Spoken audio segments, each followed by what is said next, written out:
is not what you know, it's what you can prove. You know how to cut to the core of me, Baxter. You're so wise. But like a miniature Buddha, covered in hair. I want to become a guru so girls will like me. Then I will like myself. Are you not entertained? Are you not entertained? Is this not why you are here? What's up, everybody, and welcome to another episode of the Golf Guru Show. I am your host, Jason Sutton, aka The Guru, where it is my mission in life to deconstruct the habits, life lessons, daily rituals, and ideas that you can add to your teaching and self-development toolbox that can assist you in helping your students or change your life in a positive way. Thank you so much for your support, and if you're listening to this, make sure you download and that you hit that purple subscribe button. That is very important to the success of this podcast. On this week's show, I have Mr. George Gankas, aka GG Swing Tips. George is a teaching professional from Los Angeles that teaches some really good players, such as PGA Tour players Sun Kang, Danny Lee, Patrick Harrington, Parker McLaughlin, and many more that he couldn't discuss, as well as he has the number one amateur in the world, Matthew Wolff, plays for Oklahoma State, that will soon be a PGA Tour player, and the number one junior in the world, Akshay Bhatia, that will soon be a professional as well in another 6 months to a year. He's already played in a couple of tour events and is just an outstanding young player. George is also one of the newest members of the Golf Magazine Top 100 list, which is awesome. It's great to have him on the list and get that recognition that he deserves. You can find George on Instagram at George Gankas Golf and check out his website at georgegankasgolf.com. I would recommend signing up for his online subscription page, which will be live very soon. We talk a little bit about that, so you can go ahead and get pre-registered for that. I've really enjoyed getting to know George, as I think he is one of the brightest minds in our teaching business. But what I most admire is that he does it his own way. He has always been very authentic with his own style and flair, for sure. If you watch some of his videos, you know what I'm talking about. But I love his energy. He definitely makes his lesson tee a fun learning environment, which we can all learn from. And I recently had George over to the dojo so he could work with one of his players, and I was able to observe much of the lesson. And it was just like you see online, full of demonstrations, great drills, quick changes, just tons of energy, and just an overall great guy. So hold on to your flat bills and your flip-flops as I bring you my friend, Mr. George Gankas. Enjoy. All right, George Gankas, welcome to the show, man. Thanks so much for taking the time out of your busy schedule to come on. Thank you for having me. Sounds cool. I'm excited. Absolutely. So, I just want to start, by saying, been a big fan of yours for a while from afar. Even though you blocked me on Instagram unknowingly. But unknowingly. Luckily I can say that I don't run all of my social media, so I know most likely that wasn't me. I'm just messing with you. But I just want to applaud you for being so authentic and being, in my opinion, a breath of fresh air for our industry. Because I think your stuff is awesome. And I know sometimes you get a bad rap of, things you do and whatnot, but I love it, and I know a lot of people are understanding that you're more than just a YouTube sensation. That you're super smart, and I just want to tell you that because we just met officially this last week when you came into the Wells, which was really cool, and I got to watch you teach a little bit. So we'll dig into. You were cool enough to bring me out and let me use your cool facility, one of the best facilities around. It's pretty darn cool. Thanks to Jeff Pierce. Bringing us together. That was cool of him. He hooked it up. I really appreciate it. Absolutely. Yeah, Akshay was stoked. He loves the place. I love the place. I mean, that would be an ideal place to teach, that's for sure. Yeah, Akshay's, it was cool because I've known Akshay since he was, 8 years old. Him and my son have grown up playing junior golf together, and so I've watched that kid progress, and it was interesting to watch him now. I hadn't seen him hit it for a while, and man, he's just a super stud, isn't he? Yeah, he is. He can repeat over and over and over. You know what's weird is he's such a hard worker. I mean, I'm sure people know that, but I didn't even know it. I mean, I talked to him, if I was going to tell you, probably 3-4 times a week on the phone. It's pretty gnarly for, me taking the time to do that. Sure. But he's well worth it. You know what I mean? He wants to learn. He wants to work. He doesn't go to real school. I mean, he's homeschooled, so Right. He works his butt off. It's pretty amazing. So I give him a lot of credit for putting in all the work. That's for sure. Yeah, he's super talented, but yeah, he's a great kid. Like I said, we've Yeah, he grown is up a with great him, and kid. yeah, you get a lot of those kids that, can be brats, but I mean that kid is he's first class. Yeah, He's I'm a sweetheart. excited. Yes, excited to see him working with you. Excited to see him turn pro soon. Absolutely. It's amazing he's not going to college. It's not going to be long. We all knew it was coming.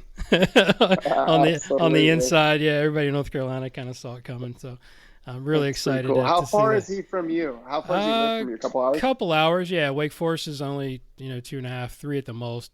On a good traffic day, but yeah, he's not far. And like we played, him and Nick played in the same circles growing up. So I got to watch him when he was little, and then now I get to see him as he's all grown up.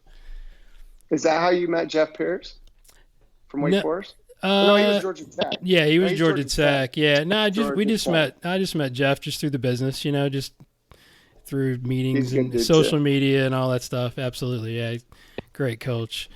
So let's dig into your philosophy a little bit. I think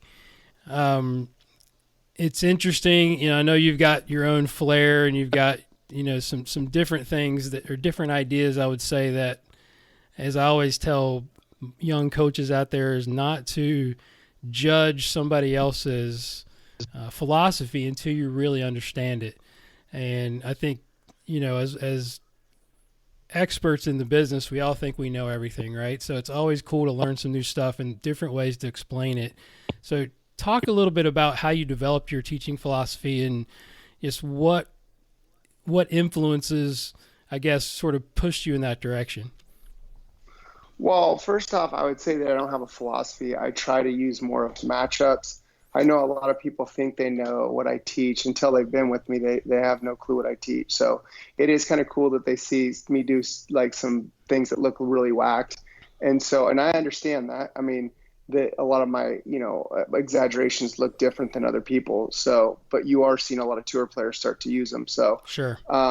In general, where'd I come up with a lot of my stuff?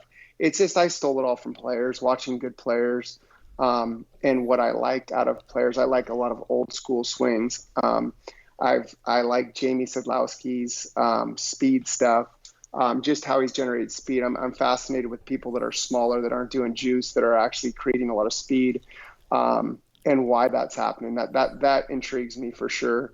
But I really don't have a philosophy. I'm more, I have principles that I follow. For instance, most of my players fall within certain categories of, they all have setups that are very similar, where their balance points, armpits over the balls of the feet. And most of my players have their butt on their heels. And if you get a taller person, they got to get a little wider at times and round their upper back more than someone who's shorter.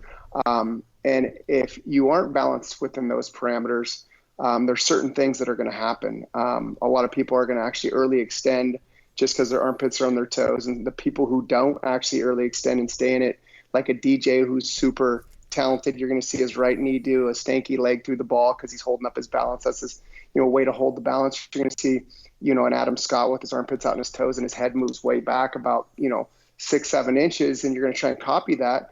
But that's not realistic. Those guys are phenomenal athletes, and you get little kids doing that, they're going to hump. But Adam Scott plays it off the hosel.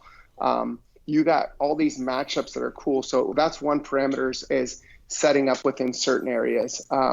Number two that I teach most of my players is have a full turn relative to the length of the swing. That means if they're taking a half swing, there's a certain amount of rotation that I'd like to see. If not, you're going to see a lot of extension. You're going to see a lot of pull down. You're going to see a lot of push off trail, a lot of slide, combination of all four of those things. You're going to see if you don't have a completed turn or enough depth, and those go hand in hand. How much, I'll stop you there. How much rotation do you like to see it? And I've watched a lot of your videos, obviously. At P2, P3. Yeah. I mean, At P2, if you wanted to do a stock, like, I mean, I got kids that rotate like 70 degrees at P2, but I wouldn't say that's ideal. Right. I'd say that if you were going to look at a thing, it would be stupid for me to categorize it, but I know how much depth there is, that if your hand path's moving out, you're going to do something to get it back inside. You're going to do something to reorganize the situation. And so if I had to put a number on it, I'd go 30-15 P2 first parallel, and I'd say about 60-30 P3, and then at least 90-45. But if you fall within that, I don't need a big old arm swing with very little turn, because you are going to do something to get it back inside. You are going to compensate. And if you don't, you're going to swipe the shit out of the ball. So that being said, that's another philosophy. And you'll see guys or players with enough depth, with enough turn, that will want to dig in the ground. If you get a player with no depth, they're going to be standing up and they're going to lose all their force with the ground. So there's no speed in that. So that's why we say you can eat the ball. But if you get like a Brooks Koepka and you tell him to do my leg work, I would ruin him. Yeah, he's got a pretty vertical left arm, right? Yeah, kind of laid off. He has to slide. I'm not against sliding. I just don't set it up the way everybody else does. Sure. If I set things up, I can get down on the ground and dig in the ground. But if you don't set it up the way I do, my leg work doesn't work. You have to slide, or you're not going to move way off the ball and start squatting. So there's parameters that my players are within, and a third parameter would be if I like the head to stay pretty centered. And a lot of people say, "Oh, that's stupid," but within parameters, like I love Stenson's early move off to P2 and then recenter. I like the way Tiger moved off and then recenter with some thoracic extension. That's not with your chest down without extension of your upper body and you pushing off trail leg to get back to center, because by the time you get to the ball, you're closed out. You don't have a chance to turn. You don't have any leverage with the ground. You're not gripping the ground. So if I see a player that moves off, they're going to push back. If I see a player that moves way off with their chest down and they squat, they're going to be stuck on their back foot. But that doesn't mean I don't promote a guy to move off, because I've seen too many guys successful doing it. It would be stupid for me to say that. That would be number 3. Number 4 is face. If face isn't ready to roll, you're going to slow down. You're not going to rotate through the ball. So I do like clubs or shafts that do shallow. I don't like it to be manipulated. I think if you turn enough in the backswing and you use the pivot the way I like it to be done, I think it happens naturally, assuming you're using the ground properly, assuming you're not pulling your arms down. But you can't even pull your arms down if you're leveraging the ground well enough. It's just there's no time. So I would say face is a big part of. So you like your face is ready to go. Yeah, you like a stronger face, obviously at the top.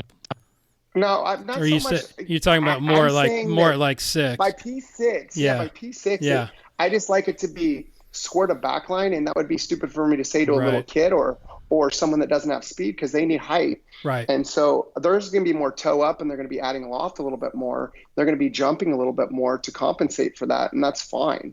And you can still get control. Yeah, as a preference. For sure. For sure, with the player with speed, I would say I'd rather have the face, more on the square to the back. And I think old square is a bunch of BS, to be honest. Square to the form up top. Yeah, I mean, toe up, square to the form up top is nonsense. It is what it is, So I think that the trail arm has a lot to do with what the face is doing. You get a player at P2 that has their face square to the back line, and then your trail arm gets external. The face is still going to be open. I don't give a shit where it's at P2. Right, it doesn't have relevance to P6. You're still going to have to have more flexion in order to get it, or get a stronger grip, whatever you do. So that would be another principle that a lot of my players, besides that, I like a lot of golf swings. Yeah. I like a lot of them. I just try and match them up. And I think that if a lot of people try and do the stuff that with leg work that I do, it's not going to work if they don't understand, how to match it up properly. And that'll all be on my new membership, by the way. So it's not like people are lost. Where I did different categories of stuff, I'm sure a lot of people didn't like my stuff or thought it was hokey because I wasn't there with them telling them. But my new stuff is going to be completely more self-explanatory for sure. Yeah, I saw the new site. Looks really good.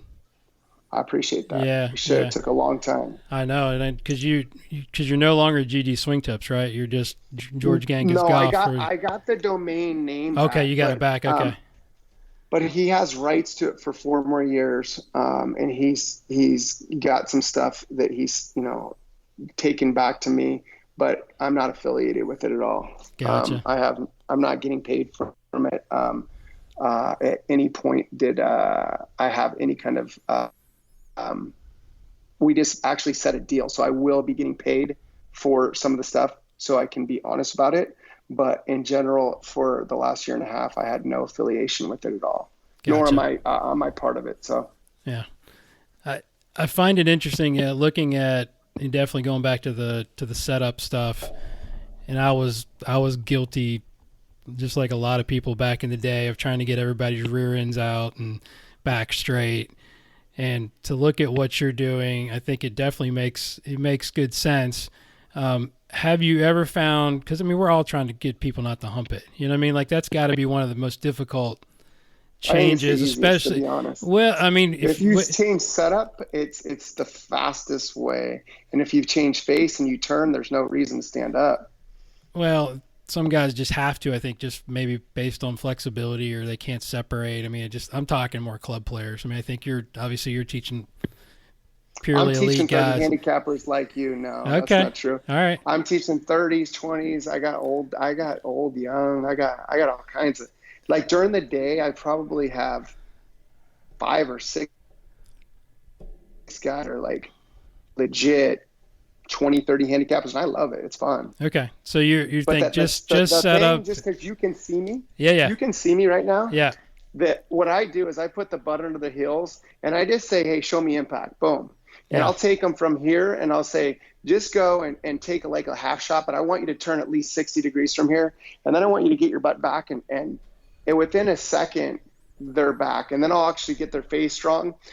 Within 2 seconds, I'll do impact from butt under you. Yep. And rounded from here, and just do impact from here to here, and it's done. And then all of a sudden, the only reason they're not is if they're armsy, they're always going to stand up if that's one of their problems. So it's 1 3 club face, the setup, the butt's too far back, or the armpits are too far on the toes, or the face is freaking too open. I mean, there is nothing else. It's not flexibility. It's not anything. It's basically, if they don't have flexibility, you know how many times I've been told that a player is not flexible? As soon as I turn their femur bone, their right femur bone, or their trail femur bone, I should say, for lefties, and get their left leg to go in or adduct, and then teach them actually how to actually use their left bend and thoracic extension, there is no issues with rotation. It's funny how many guys you can get to turn. Yeah, I love that, because that's where we're very similar. Like, for the listeners out there, he's basically just putting him into impact, bent right arm, like we do all the time, and having them hit a lot of little half shots. And I've seen seen you do that a lot with your players. And I think it's the best way to try to get them to feel like their butt stays back. I mean, if they can do it, it's just kind of. I tell them the stripe on their hip is not going to be. It's not going to be on the actual. So I have a stripe on my hip right here. Yeah. So you can see, but if you look here, I tell them that's going to be on it, not their butt. So I tell them that's on their bone. That's all I have to tell them. They're like, well, my butt's not on. I'm like, yeah, your butt's not going to be on the wall. Gotcha. That's okay. Yeah, so get some more open.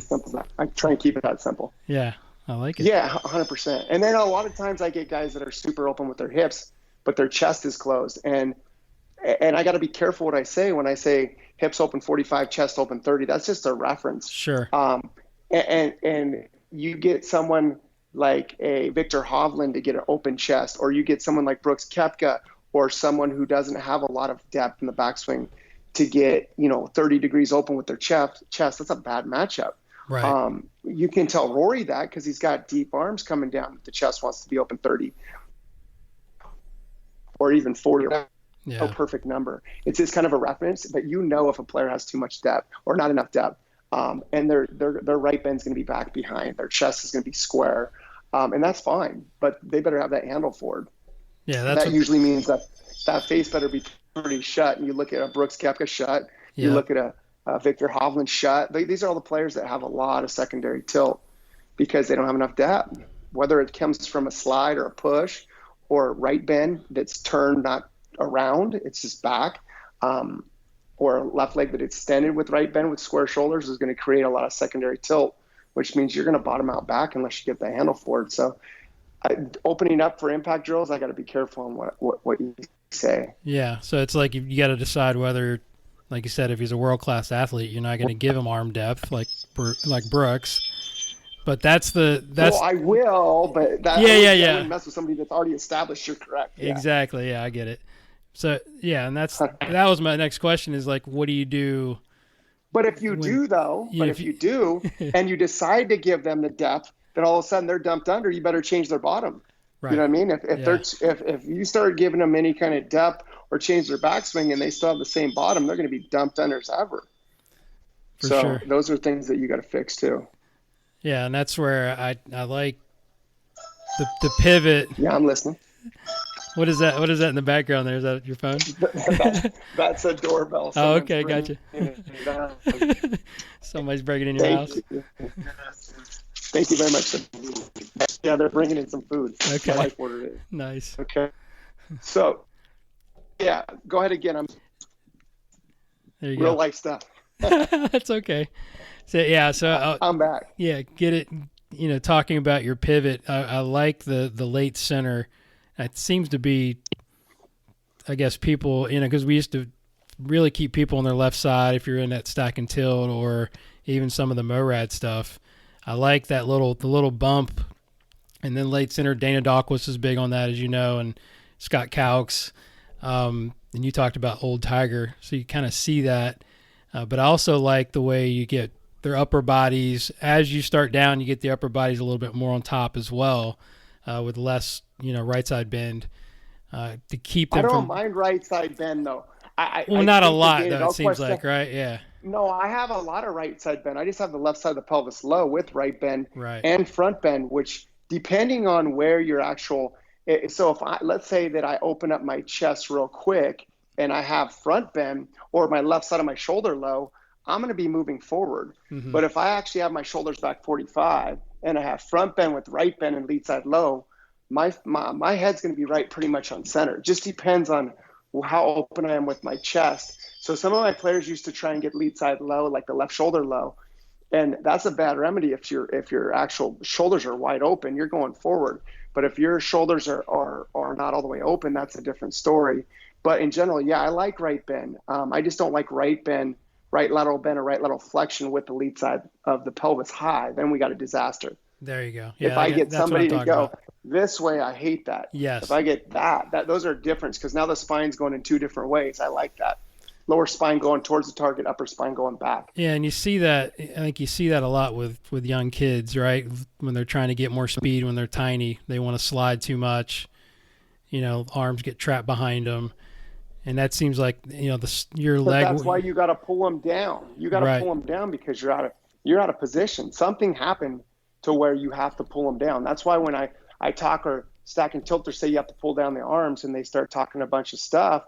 I just laugh. I said, your pivot is so different. You are already moving forward. You have to pull your arms down.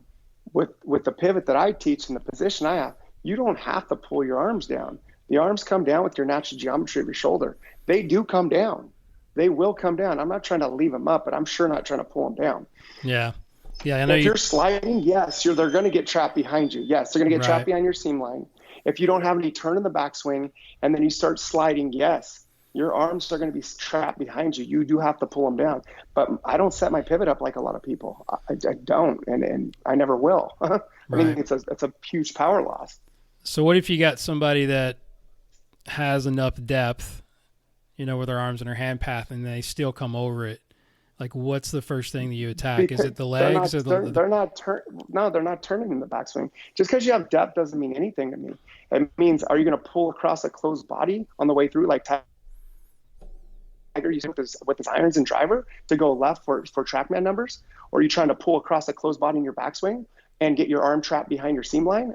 I don't do that. I create depth with turn. And so if my players have enough depth, the only reason that they're going to be coming back up top is if their upper body's moving forward. They don't have any right bend. They're actually spinning everything at the same time over. They have no separation from upper to lower body. There you go. That was my question. Is like, how do you get somebody I don't open the chest up quick. It depends on the player. Gotcha. That's the problem is I like the chest open, but I don't like it to open up right away. Sure. There's always been separation in my players. The only one who really hasn't is Johnny. and he's always tried to hit cuts. And so there's a difference between all my players who like to see. And so I just don't even argue with people that think that I don't know what I'm doing when it comes to separation or that the arms get stuck. I just laugh. I'm like, you guys can keep believing what you want. Until you're with me, you'll never know. That's right. Yeah, I think the hardest thing, especially with the higher handicappers, is to get them to understand the separation between the shoulders and the torso, right? So so you do like to keep the torso closed if necessary, if you need that little shallowing move. I think that if you get the lead side low, the right bend, and you go more into flexion of the pelvis, or what most people are going to call front bend. Right. I think you could get yourself in big trouble if you don't have enough rotation in the backswing, or if you're not deep enough. That's going to throw you right over like Barkley. You look like Charles Barkley if you do that. Yeah. But the fact is, if you have enough depth, enough turn, and I think if your face is ready to go, I think that 100%, your actual arm's going to move really far back in front of you. That shaft is going to lay down. And I think that the lead side low with right bend and front bend will keep your back to the target by itself. I think that those really go hand in hand. I think a lot of times people lose depth because they bump their pelvis or they push their pelvis and they have a lot of right bend, and that just gets you narrow. That gets your left shoulder high. That gets your right arm real narrow. And people start trying to do depth drills, or they trying to get you wider. And it's like, no, fix your pivot. Your arm will stay wide by itself. I like you it. will shell out by yourself. Yeah. So there's things that happen. I just know that Dustin didn't try and shallow it. I know that Brooks Koepka didn't try and shallow it. I know that Matt Wolff never tried to shallow it. I know that so many guys, Johnny Ruiz, they came about on it by themselves with a good pivot. And so I just don't think that it's mandatory that no knock on anybody when I say this, because you can use your hands and arms all you want. I just think you're going to get tangled up at the bottom.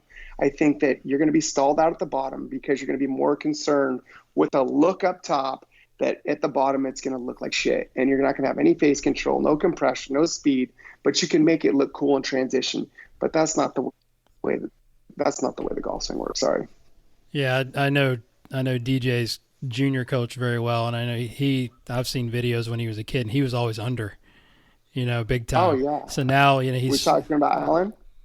No, about Kevin Britt. Oh. He was just before Alan. He was with Kevin Britt, and he was just talking. I was asking him, what did he look like when he was a kid, and he was always swinging too far to the right. So obviously his pivot now has really helped, kind of get him where he can now cut it. Obviously, yeah. So I think it's a big part. And obviously, the fitness and the being an exceptional athlete doesn't hurt. No, absolutely. So let's talk. 100%. Let's talk a little bit about your players, because like we talked about Akshay a little bit. You got the #1 junior in the world. Now you got Matt Wolff, the #1 amateur in the world, and then you got who else you working with? Danny Lee, Sung Kang. Right now at the moment, I can say about. I've got about 10 guys in the tour that I really can't say. But right. Padraig Harrington, right now, I am actually been hanging out with him the last couple weeks. I got so many guys that I just can't even say right now. That's okay. I have Parker McLaughlin right now that I can say on the tour. Who else can I say right now? I can say that I work with Bhavik Patel. Who else can I say on the tour right now? I can't really. It's pretty sad, but I can't say a lot of people that I am working with, unfortunately. No, that's cool. Just because it's one of those things where I just started working with them for some of them, and some of them want the respect that I don't tell who they're working with. Sure, no problem. But that's, as far as that, yeah, I've got a lot of guys coming up too, so it's going to be fun to watch. Talk about Maddie Real a little fun. bit. I think it's kind of like I always said, Jim Furyk's dad was one of the best coaches probably that nobody ever heard about, because if you would have changed Jim Furyk's swing, you probably would have never heard of Jim Furyk. But Maddie's got some odd. I love his golf swing. I sent you one of my kids that kind of swings just like him. I love the athleticism. So talk about the early days there when you first started working with him, and the decision not to change some of the stuff that maybe somebody would call unconventional. You're the first one to say change, not some of the stuff, when people think that it just was exactly the way it was when he was 12. So I appreciate that. Yeah. Because Well, 13. So as far as, well, how old was he? 13, whatever. He was a freshman, just turning, he was in 8th grade. So at his younger years, he was really dumped under. He was hitting sling hooks. So the first thing that I looked at is I love old swings. Like I love like Bobby Jones. I liked Sam Snead, certain parts of Hogan. I mean, there's a lot of players of older times that I liked. And so when I saw his swing a little more crossed up, I loved that. I knew it wasn't problems if there was a full turn, and he actually used his pivot right. And he was really dumped under. He had a lot of like slide and jump when he was younger, and would just hit sling hooks. So we did a lot of stuff to get him more left with rotation. Sure. But in general, the first thing we did is got him more open, like impact drills, as you see, that turned into his trigger. Right. His And little some leg of that kick. some of that was for alignment, because as you know, the more we put pressure on the front footed address, that gets you more closed out. So he would actually try and get more open at address and do impact drills, and try and get his neck out, eyes out, like a Duval or Annika. Like DJ. And now people are, DJ just recently started doing it. So now it's called a DJ too, which is funny. Yeah. So Stenson, you could say too. Right. But in general, I would say players like that are all trying to go left. So that's what we were trying to do. For him, is he was very, very trapped out, and the mission was to just get him left. And how we did it, there's a lot of ways. When we first started, his grip was also probably one of the weakest grips I ever let stay. Wow. It was, if we had it straight to 90, his was less than straight up and down. It was probably even weaker, almost like a Corey Pavin putting grip, if you remember what that looked like. Yeah. So his left hand was like that, but he would add a lot of flexion in the downswing. Right. So he'd match it up, but not as much when he was a junior.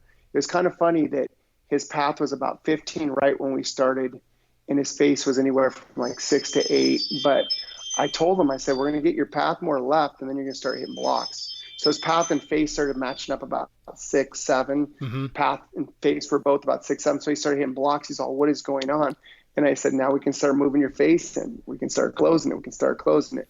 And it was kind of funny that we started to close it more and more the more he started to go left. And he started doing that pretty naturally with his left hand flexion. I was going to change his grip, but he started to naturally do it. And it was funny, every time that I'd tell him to drop down at P6, his wrist would be cupped in extension. His face was wide open. And then I'd watch him swing it, and he'd actually bow it down himself. And I was like, all right, I don't even have to say anything. Yeah. Just keep going left. Just keep going left. So it was cool the way it worked. And what we did, I left his arms up, put a lot of sticks on his arms, got his neck out, put sticks out in front of him to keep on top, taught him how to use like a push away, push towards, like you saw, a lot of different stuff to get him left. So, and then I let him keep his backswing because I loved it. I thought it was really, really like normal, natural, and just instinctual. And that's where he's at. But more than anything, besides going left, we work ball patterns probably more than any coach has ever worked with the kid. I promise you that. We work tuck pins on a regular, back pins, front pins with numbers.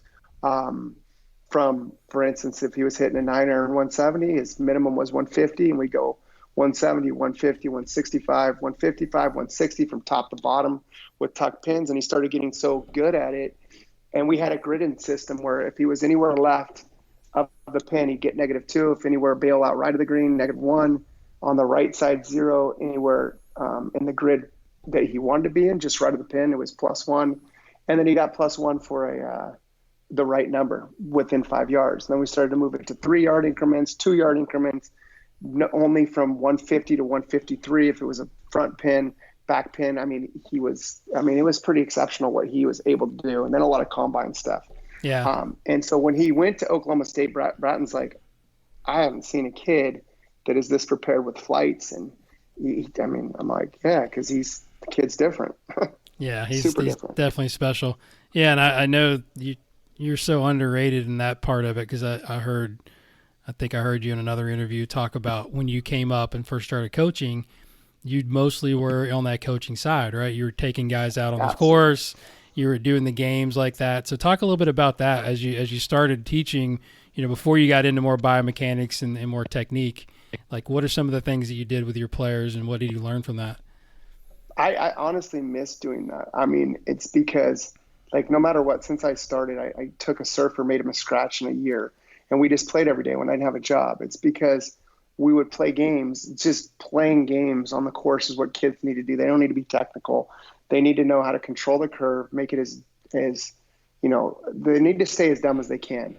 And then once they get to a position where you can kind of, the best way for me to explain it, what I do personally is I try to kind of like trick them into movement. Okay. I don't try to explain mechanics to them as much as you think.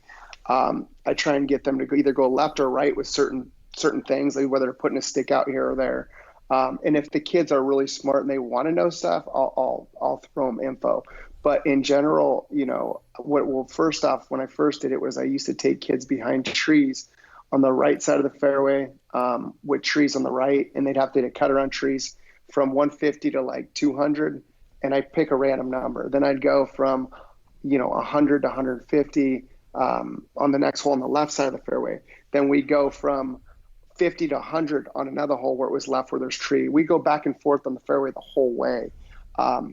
And so that really trained them to be playing games out of the trees.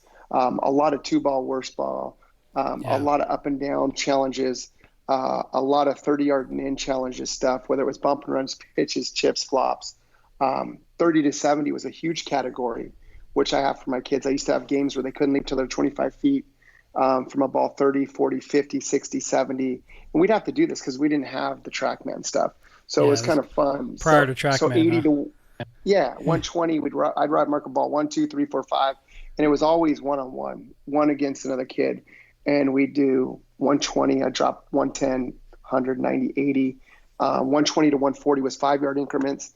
And so 140 and in, my kids were sharp. And I think that really made a difference. And I always told them some BS. I always told them a 10% rule. And they're like, that's so hard. And I'm like, yeah, you need to be within 10%. And no one's 10%. But I would make them think that was normal. From 30 to 70, that's 3 feet for 30, obviously 4 feet for 40. But I didn't care about the numbers of that. I just wanted the average of all 5 balls from 30 to 70 would be 25 feet for 10%. And that's not realistic if my kids were doing it. And that's the program that I had for a long time. And then a lot of games on the driving range, whether it's tuck pins, a lot of really narrow fairways where they had to miss one way, putting a stick out in front, starting it right of it. And every ball started right and never started left of that stick. And every ball had to curve. Overhook, I didn't mind. Yeah. But they had to start right. So it opened up the fairway for them and it made them look and think that they could do things they couldn't. Stuff like that was really important for them, going through setup, learning to actually think right on the course, asking them why they were afraid was really big. Asking why they played the game, which I could tell as soon as I asked them that question. I knew if they were going to be good or not. That was for sure. Any kid that said, I just play for fun, usually sucks. Any guy that says, I want to smash my friends, or I want to be the best player in the world, or I want to get chicks, or I want to make money, those are the kids usually that make money. But those are usually also the kids that, want money, or chicks are the ones that usually struggle in tournaments because their ego's so on. So you find some, I'm sure you find the same thing. Oh yeah. I was going to ask you what some of the answers you get and how do you figure out? It's hilarious. What are some of the things you've heard with some of your kids? Because I think the kids in LA got to be a little different than North Carolina.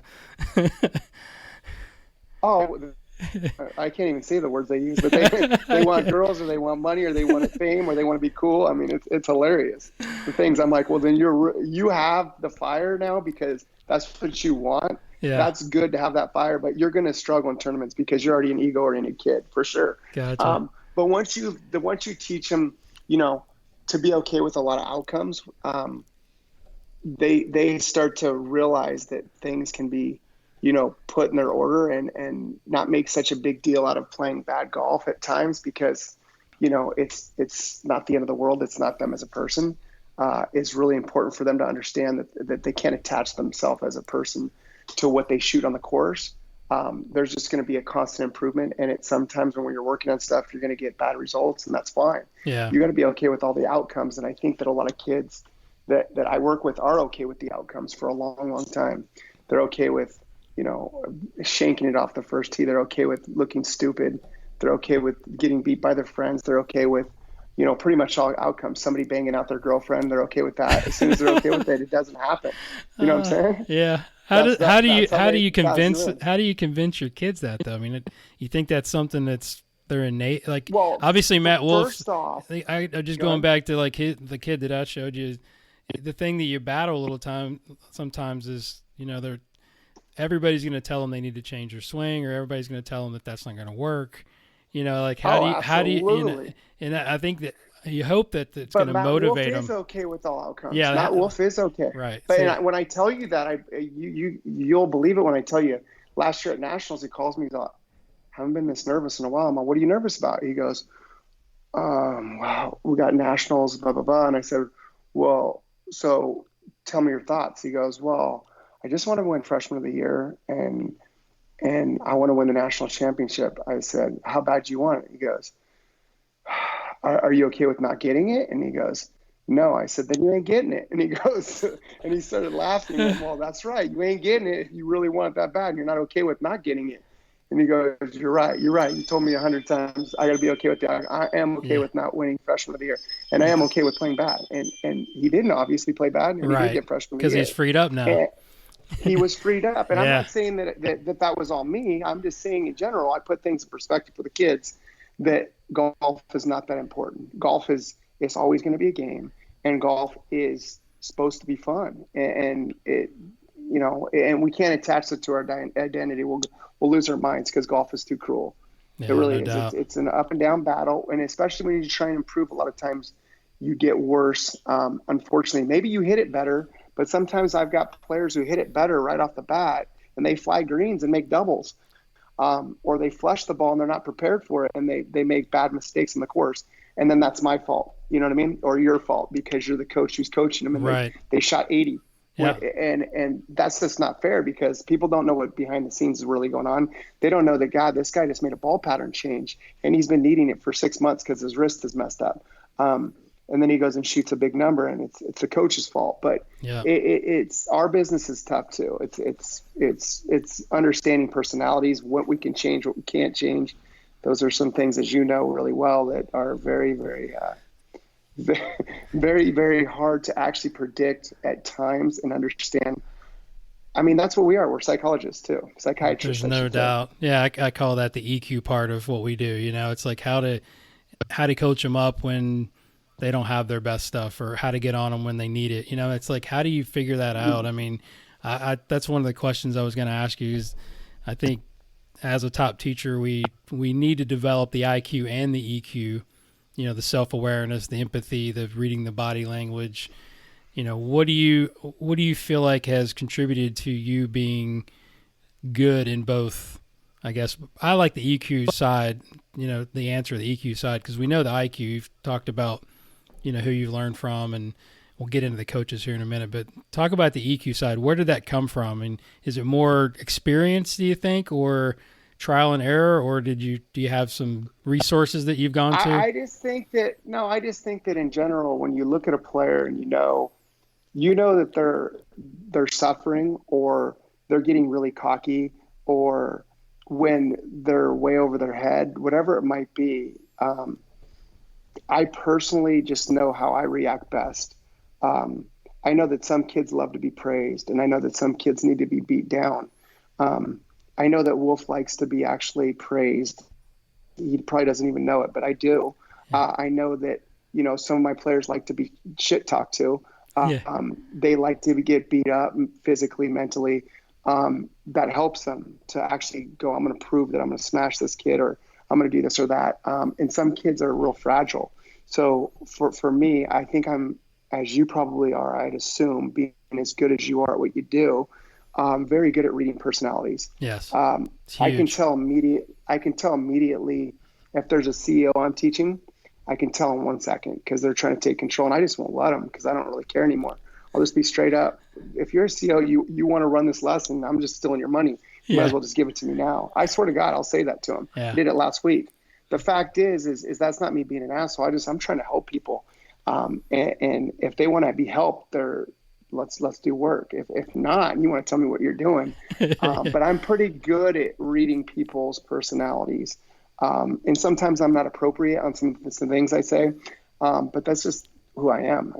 I'm going to tell you the truth. Right. And I'm going to love you with all my heart. If you're my boy, I'm going to be honest with you, and I'm going to do whatever it takes to get you better. I don't care who it is, but I can definitely tell if someone needs to be, woke up and say, listen, it's time to make some changes. And I think we, as coaches, better know that, or we're going to lose players. For sure. Are there any Absolutely specific questions you like to ask, like a new student that would extract that response or help you to read that player, or to direct you in the lesson, I guess? I think the first thing that I do is I ask a player, what do they really want? What will be their ideal situation? So their goal. And sometimes they'll tell me right away that, it's all mental for them, or they'll tell me that, I need help with contact, or my ball direction's bad, or I need more speed. They're always going to tell me what they want, or they want consistency. And I just say, that's the dumbest thing I've ever heard. I said, what are you talking about? I mean, I don't even understand what that means. I hate that word. I asked you that how many times? Yeah, all the time. I want consistency. Yeah. What does that mean? Okay. Oh no. That's what I Let's dig a little deeper. Yeah, like, dude, we got to be more specific than that. Consistency in your contact, your ball flight. What do you mean? Do you want to be more consistent at scoring? I mean, so in general, the first thing that I do is I just ask them what they want, and if I can fulfill their needs, I think that's big. But in general, I think we're all pretty good at reading people, or we'd be saying things that probably are going to get us fired. Yeah, exactly. To be honest, I mean, when I look at a player like a tour player, a lot of times I'm really good at reading if they want info, or if they just want you to fix them, or they just want you to give them praise. I mean, that's pretty easy to figure out real quick. Sure. It's like some guys want a lot of information. Oh, that's too much. That's too much. Or one thing at a time. Or, you know what I mean? You can't. Everybody's different. My favorite people to teach are coaches. They're the most fun for me, because they're like taking notes and they're like stoked. Sure. You know what I mean? Absolutely. Where tour players are like, it's almost like babysitting. Yeah. It is. It's like sometimes it's not even fun. I'm gonna be honest with you. Don't mean that I don't love teaching tour players. I'm saying that's probably the easiest job on the planet, is to teach a PGA Tour player. It's like you don't have to have skill as a coach to teach them. You just need to not pretty much mess them up. It's the truth. Yeah, I hear you. Yeah, you either have a good horse or you don't. How's that sound? Yeah, if you're a full swing teacher, you got to teach good putters. Yeah. And if you're a putting teacher, you got to teach good. Sometimes it can backfire on you, I guess. Expose your expertise. Yeah, I guess if you have a good player, you're a good coach. I guess that's what that means. Well, yeah, sometimes. I think no, absolutely not. I think that's the weirdest thing that I've ever heard. Right. I think it's development of players from when they started. That's what I want to see. Who's developed players? That's the most interesting question. Yeah, the common debate in teaching circles, which you can go to either side, is using that anatomical biomechanics language that we like to use, from teacher to teacher. I like the fact that you use the correct language in your lessons. I mean, how much do you have to explain to your students so they understand, or do you go for it and then sort of read their body language, or they're sometimes they say, I don't understand that, or do you how do you approach that? How do you feel about that? I think that when I started doing what I do, I think a lot of people were puzzled. I think a lot of people come to me and have seen a lot of my stuff now, and so they're prepared for me. Right. But a lot of times they assume things, and they leave a lesson and go, shit, that was nothing like I thought. Absolutely nothing. Yeah. I thought you were just going to teach me to squat all day, and you didn't say anything about the legs. Right. Or, oh my God, I thought you were going to teach me to shallow, and it just shallowed by itself. It's like they get mind boggled on the order I go. I think a lot of coaches get mind boggled on the order I go about teaching. A lesson is never the same. So they think is I'm sure as you do, we all teach a different order. Sometimes I just get it gets stale and I do different things. I start out different. Sure. Sometimes I have one camera that I video and one that's always in the same position. And sometimes I'll start out with the down the line or the face on, and it guides the lesson in a whole different way. And that being said, Justine, say hi. You're ruining our interview. Right now. Hey, how are you? Okay. It's okay. Uh-oh, she put on an alarm too. Okay. So I would say from using anatomical terms, that was not me at all. I'm not a biomechanics specialist. I do know the body very well. I was a wrestler. I do know just about every bone and anatomical term you could ever come up with. The problem is that I never wanted to teach that way. It was more of my boy Chris Como saying that, it'll open your eyes to a lot of different stuff. Yeah. And so that being said, Chris has been a good friend of mine for a long time, and he and I don't really teach. I don't even know what he teaches, to be honest. I just know that he talks very quiet when he teaches, so nobody can hear. I don't know what he teaches. I've watched him a little bit. I've never seen him teach, and I would consider him a really good friend. Yeah, and I've known him for over 20 years. And I know that he's had my back as I've got his back, wholeheartedness. And I think he's one of the smartest guys in the game. I don't think he gets credit for being one of the greatest coaches of all time. 100%. And I think that a lot of people have stole his stuff and don't give him credit. So that being said, he is a guy that if I ever had a question about anything with biomechanics or anything about, ground force reaction, he'd be the first guy that I'd go to. But a lot of stuff I realized on my own as far as watching other players, experimenting, having number of people under my belt to teach every day. It becomes easier to figure things out when you got a new case study every day. It really does. Yeah, no doubt. I've been teaching for over 20 years. It's like, if I can't figure out somewhere I'm not constantly trying to learn, then I'm going to fall behind. Yeah, and I'm sure you're getting a lot, and I've seen it on social media where guys are coming to watch you teach, young coaches coming to learn from you. Like, what advice would you give, like, say, a PGM student that wants to get into teaching, or just a young coach in general? What would you say is the blueprint nowadays? Because I think it's changed a lot since we were kids. We were reading books. I would say the blueprint. I would say the first blueprint was get an education on what's important, what's out there. Study a lot of different people. Don't believe one philosophy.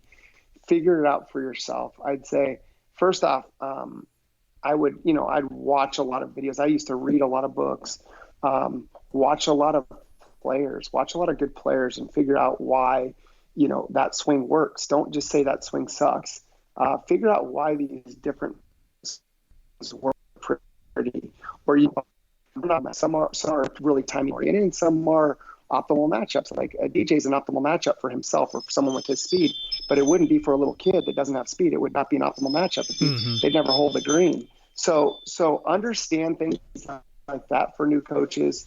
I would say I would do a lot of studying videos of speed, players with a lot of speed.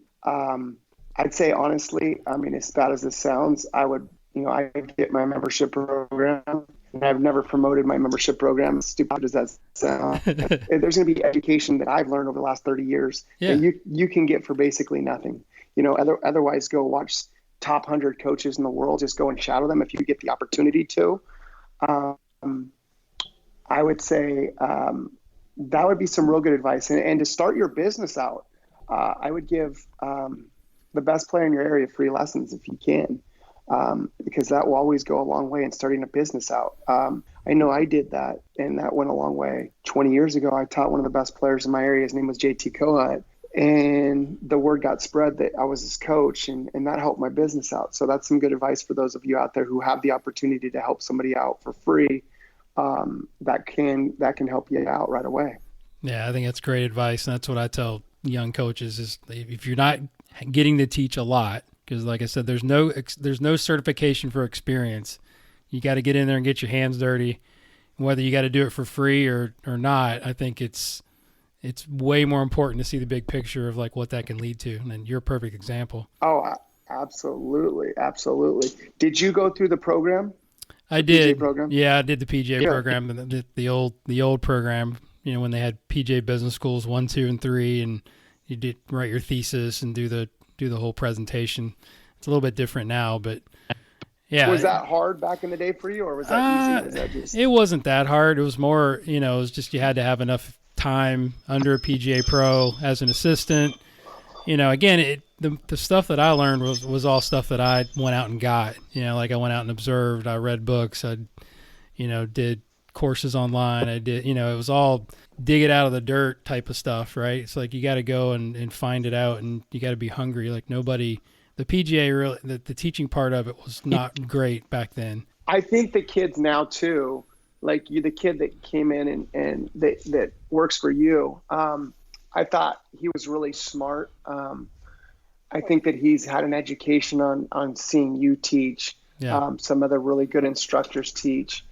He's very aware of, what's out there. And that's a new breed. Curious. That's it. Well, and be curious. And that's what I tell my guys. I'm like, get out there and get it. Cause and both of my guys are PGM kids that have gotten an unbelievable education even before they got out into the teaching world. And now they're, full-time teachers at 24. That didn't happen when I was 24. No, the opportunity wasn't there. No. You're going to start seeing kids in the top 100 that, are under 30 years old.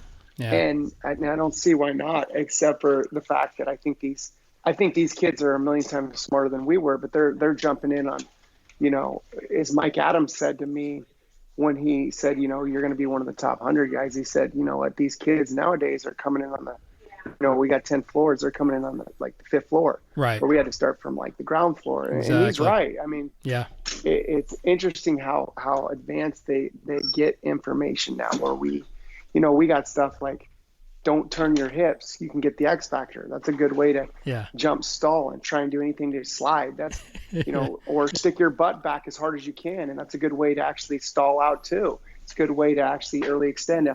All these things that we look back on now is straight back, restrict your hips. Those things pretty much killed golf, to be honest. They really did. They're the reasons that we've done a lot of things to compensate in the downswing. And club face being toe up. I mean, these are some things that right that people aren't responsible for, saying these things, and we were all learning at the same time. I just think that we have more facts now. We have more science behind us. Absolutely. And I think that new generation's lucky. They are very lucky. Yeah. I mean, I always tell coaches that, like, if you're teaching the same stuff you taught 10, 15 years ago, then you're not paying attention. Because I mean, my stuff's changed dramatically just from the influences I've had, like you and, Scott Calx and all these other guys that are doing, great research and experience stuff. And then, like, here's what's really happening. Chris Como, all these guys that are, digging in with some real facts, right? John Sinclair, the 3D stuff is phenomenal. I think we're going to get better and better and better at what we all do. And I think that everybody thinks that we all have it all down. We don't. No, we're still learning. I think we're close. I think we're all close. I think that we're all functionable to where people say, well, what else is there? You have everything. I'm all, well, I don't think that's true. I think that in a year from now, I'll be a million times better than I was last year. I think in 2 years, the same. And they go, well, what's the difference? You can get anybody to hit a ball quick. And I'm all, well, that's true, but I think I can get people to hit it quicker. I think I can relay information better. I think that I can actually make them understand things quicker, hands-on quicker. I think everything's just going to get faster. It's not going to take as long for people to absorb our information. And I think that's the next step, is where whether it's going to be to where, we jump in a bodysuit and we get feels, or whether, there's certain things that technology-wise that we're going to speed up the process, which, hopefully we do, rather than them, having us make them feel it or see it, or, their actual, their audio is going to be up as far as they're going to have to listen to us. I think it's going to get a lot quicker. I think that's the future of golf, is people aren't going to be grinding as hard, but they still have to learn how to think and how to play golf. We all have this kind of preconceived notion that we're going to hit it dead straight and hit hit it perfect and we're going to hit 18 greens. And I throw balls down from 20 feet. And I did it to Akshay when he played the Valspar. I said, I don't care if anybody hits 18 greens. It doesn't mean anything to me. I said, I can give you 18 20 footers and you're probably only going to shoot 3 under max. And he goes, oh, that's full. So I threw him down and I said, and he shot 2 under for 18 holes. And I'm like, exactly. Yeah. You hit all 18 greens from 20 feet. So I think everybody has that thing. I'm going to hit all 18 greens. I'm going to be so good. You're still going to have to learn how to play golf. You're still going to, there's so much stuff that goes along with golf. Yeah. I think VR is going to be the next frontier, I think, as far as technology. I think that's coming very, very soon. Good. Yeah. I don't disagree. I think it'd be cool. I think virtual reality is going to be awesome. I don't disagree. I think that it's going to be, I definitely do. I agree too. It's going to be, that's the next thing for sure. Whether you can actually get on some kind of, what is it? You can already jump in and feel. Yeah, you can already get on a virtual. You can already get on the virtual range. I think with the glasses, I saw something at the show this year that was like crazy. Like you're literally out there on the range and looking around. No, it's hitting interesting. balls. Just to look around and be cool. How much would people pay to get glasses that just visually showed what Tiger was looking at before he set up? Yeah, or how good's that? Just to have something that people would buy those for. Jeez, just to see what his eyes look at throughout the golf swing. Exactly. You know what I mean? Yeah.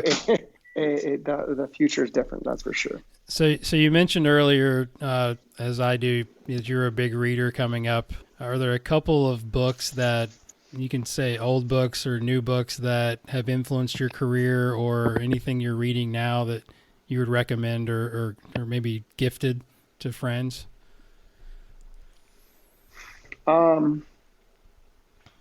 Could be golf or non-golf. You know what? I'll tell you what. The first book I read was probably, Sam Snead's book. Then it went to Ben Hogan, 5 Fundamentals. Then it went to David Ledbetter stuff, McLean. I read all those guys' books, and I learned. It started me in the right direction. It gave me a vision of what I was looking at. I think anybody can tell what a good swing that they think looks good. Or what's off, someone's over the top, or someone's not rotating.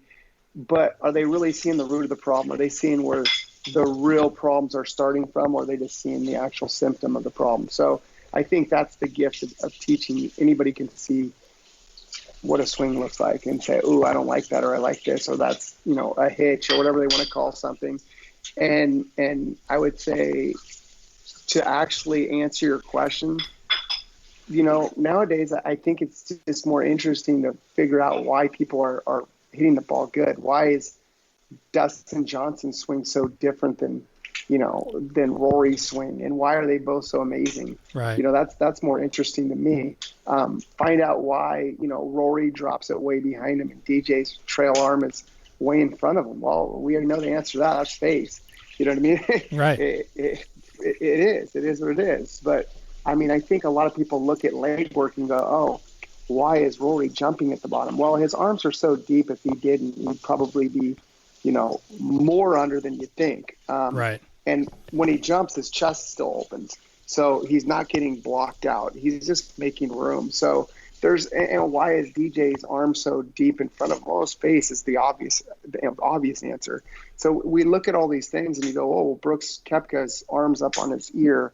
And he's, rotating early, and he has a lot of flexion, and he has a little slide, and his handle's so far forward. Well, yeah, those things all match up. Those are the cool things that I think that people should be looking at. Not, hey, this swing looks like Adam Scott's. It's perfect. That's no fun. That's right. Let's find out why people are actually good that are unconventional. Why is Wolf hit it so good?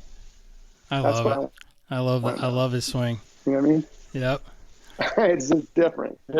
Definitely powerful. So what is one of the best or most worthwhile investments you've ever made? Wow, that's a good question. I would say, TrackMan or a Flight Scope, but I'd say just my computer.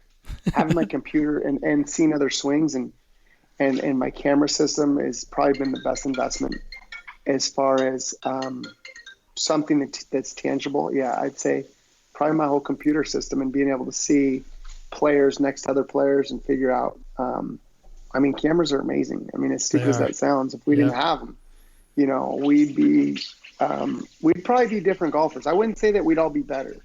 I mean, I'll be worse. I'd say we might be better without cameras because we play a different game. We play more of a feel or a visual game of what the ball's doing, and we react more to the ball. But I'm saying the future of golf is going to be much better because of cameras. But at one point in the last 20 years, I'd say we would have been better off without cameras. Interesting. That's just the truth. I like it. So what's an unusual habit or an absurd thing that you love?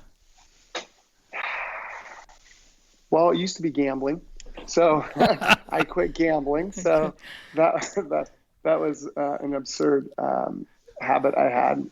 So what did you replace it with? Usually you have to replace a habit with a habit if you're like me. Yeah, absolutely. I'm losing my mind when the playoffs are on right now. Exactly. So I haven't been watching any basketball. But in general, yeah, that's probably one of the worst habits you could ever have. So don't, for all you out there thinking about doing it, don't. It's not worth it. But that's usually when I get done with a long day, I'd watch a game and gamble on it because it's fun for me. Yeah. And I don't do it anymore. So all right, that's probably about it. All right, so that's probably one of my worst habits for sure. And sometimes I dip, and my wife hates it. So I'm stopping. I used to do that. Everyone sees me spitting all over. I got to stop. Yeah. So when you feel stressed out or say like overwhelmed, what do you do? Do you have any like go-tos? Anything? Yeah, absolutely. I get very present very often. I'm always looking up and out. And so when I say present, just, you know, in the here and now pretty much. Do you meditate or do any kind of form of meditation? I don't meditate. But what I do is I always get out and look outside my yard or outside, and I look at the mountains near me. I look at the freeway, I listen for sounds. And I try and do that like when I remember, like every 5 minutes, and I try and stay present because I think I do my best work when I'm in a present state. When I'm not thinking about what I'm trying to say is usually when I flow, and when I flow, a lot of good stuff comes. So I definitely, when things are going weird, I always ask myself, what's really bothering me? That's probably the best question I ask myself. And it's always my ego being damaged. And then I become okay with those outcomes. I become okay with someone saying something that was disrespectful. I'm okay with that. I'm okay with, you know, all those outcomes is usually when my mind clears out. And then I stay really present. I start looking at detail in trees. I look high. I look at the wind on the trees. Usually it is detail. If my eyes are blurry, then usually I'm in a state that I don't want to be in. Usually I'm in my head. I'd say it's a form of meditation. It's being present, being, you know, having gratitude, right? I mean, it's just, like you said, kind of, a lot of things. My mom meditated. Did meditate? She really? I've been dabbling. She tried to, but I never did. Yeah. It's what is it? Transcendental or what's the right word? Yeah, transcendental. Yeah, just being transcendental. Yeah, it's mindfulness. It's a common answer that we get. To do that, and I never did. Yeah, it's a common answer that you hear from high performers is they have some form of that to sort of keep them focused. I mean, you're just probably like me. Your mind gets busy, and you know you have trouble calming down and focusing, and things get a little hectic as busy as we are. So it's always interesting to ask that question. What do you do? I've started to meditate. Typically when I get overwhelmed, it's because I'm some time of the day in the morning when you wake up. I try to do it in the morning. Yeah. Or sometimes it might even be in the middle of the day. If I've got 10 minutes, I'll just go and, get away from everything and just sit and just breathe and, pay attention. Like you said, just kind of pay attention to being more present. And typically when I get overwhelmed, it's because I've got too many things going on that probably I didn't prioritize properly. So usually I'll go and make a list and say, hey, what's really important? This is what's bugging you, because I'll worry about things until they get done. And most of the times they're mundane, right? So it's like I've got to figure out what's important and focus on that, and then I get calmed down. But I just get too many things going at one time. for sure. Absolutely. I think we all do. I think especially if you're a coach and if you're responsibilities of how many players we have. Right. And I always remind myself that I asked for this. It's like when you can't be mad because people are emailing you to try to get a lesson, or people are texting you for information, or because I've asked to do what I'm doing and I love it. So it's like, don't complain because you're too busy. It's just stupid. Because and then I get just really absolutely thankful and grateful of everything that's been given to me and how things turned out. So it's like that. That's the question I usually say is like, you asked for this. If you get mad because I was going to ask you, like, do you read all the comments on your YouTube channel, right? I mean, it's like if you get mad about that and you'd be like, all right, why am I doing this, right? Because you're sharing information. It's how you make a living. 100%. I think I get a lot of.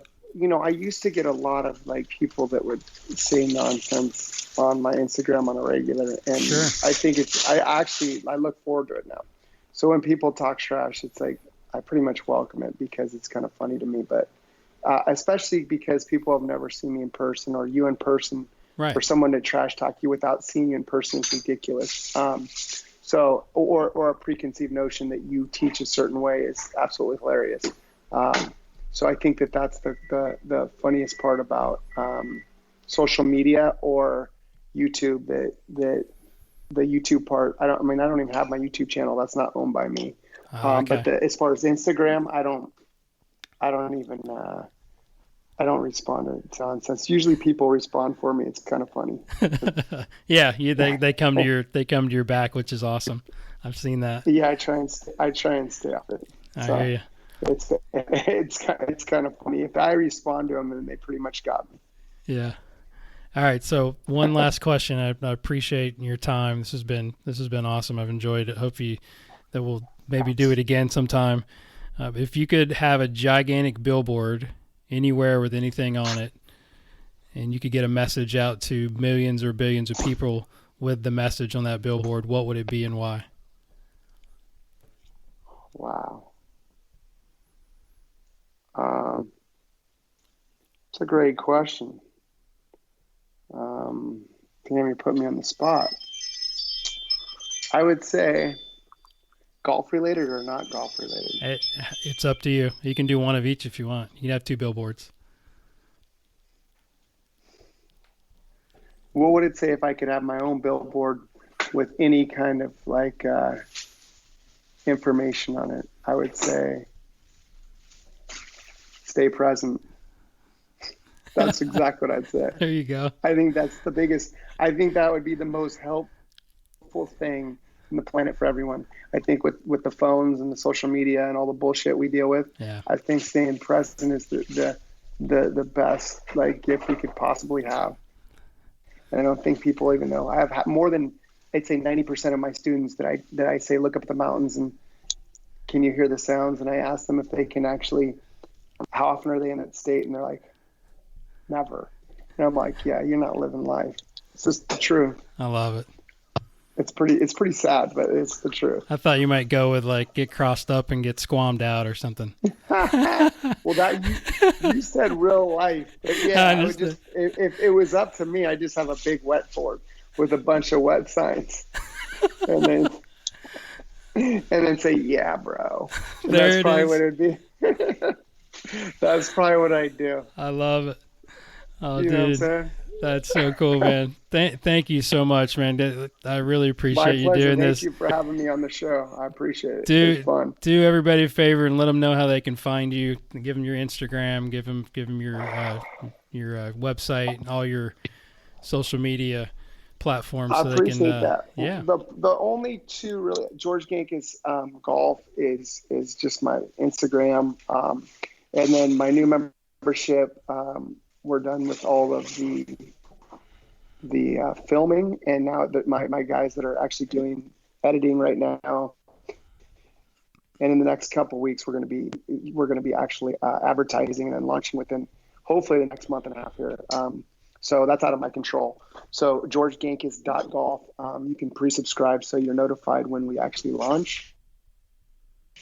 And then we have the actual, if you go to George Gankas Golf, you can see, parts of the new membership, how it's structured and some stuff like that. So it'll be cool. It'll be different than any membership that's ever been out, because there's going to be faults and fix on it, mental, short game faults and fixes, putting faults and fixes, academy of instruction, how to skills and drills, how to practice. Just, it's going to be stats. It's going to be pretty gnarly. It took a long time, a year and a half. So it'll be well worth your time.